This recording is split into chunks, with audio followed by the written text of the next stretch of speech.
Academy நம்ம என்ன பார்க்க போகிறோம்னா எக்ஸசைஸ் 2.1ல் தேர்ட் சம் பார்க்க போகிறோம். ஃபஸ்ட்டு கொஷின் ரீட் பண்ணுறேன். Simplify the following. Sigma 12n-1 i/n சொல்லி கொடுத்துட்டாங்க. இது எப்படி சால்வ் பண்ணலாம்னு சொல்லி பார்க்கலாம். கொஷின் அப்படியே எழுதிக்கிறேன். இப்போ வந்துட்டு n = 1ன்னு கொடுத்துட்டாங்க. i/n சொல்லிட்டாங்க. அது 12 வரைக்கும் சொல்லிட்டாங்க. So i/1 i + i/2 up to i/12 வரைக்கும் எழுதிக்கிறேன்.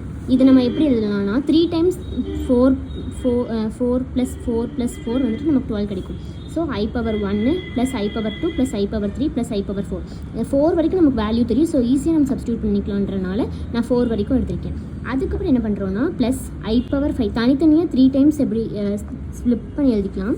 எழுதினதுக்கப்புறம் i/1 i/2 i/3 i/4 அப்படின்னு சொல்லி எழுதியிருக்கேன். i/5 + i/6 + i/7 + i/8 + i/9 + i/10 + i/11 + i/12 அப்படின்னு சொல்லி எழுதிக்கலாம். இதுக்கப்புறம் என்ன பண்ணலான்னா இந்த 4 + 1 தான் நமக்கு i/5, 4 + 2 i/6. அதனால இந்த 4 விட்டுட்டு 2 அப்படி i/1 i/2 i/3 i/4 அந்த மாதிரி சப்ஸ்டியூட் பண்ணோம்னா ஓகே. இப்போ நான் இந்த கீழே இருக்க லைனில் உங்களுக்கு நான் எக்ஸ்பிளைன் பண்ணுறேன். i/1 வேல்யூ i ப்ளஸ் போட்டாச்சு. i/2 value -1.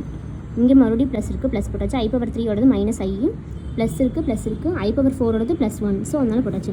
ப்ளஸ் ஐயும் மைனஸையும் கேன்சல் ஆயிரும், +1 -1 கேன்சல் ஆயிரும்.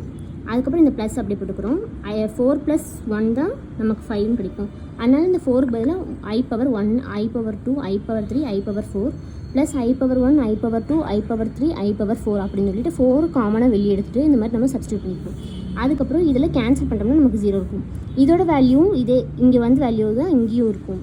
அப்புறம் இங்கே கொடுத்துருக்க வேல்யூக்கும் சேம் வேல்யூ தான் இருக்கும். இது எல்லாத்தையும் கேன்சல் பண்ணிட்டோம்னா 0 + 0 + 0 = 0. இதுதான் நமக்கு ஆன்சராக கிடைக்கும். தேங்க்யூ.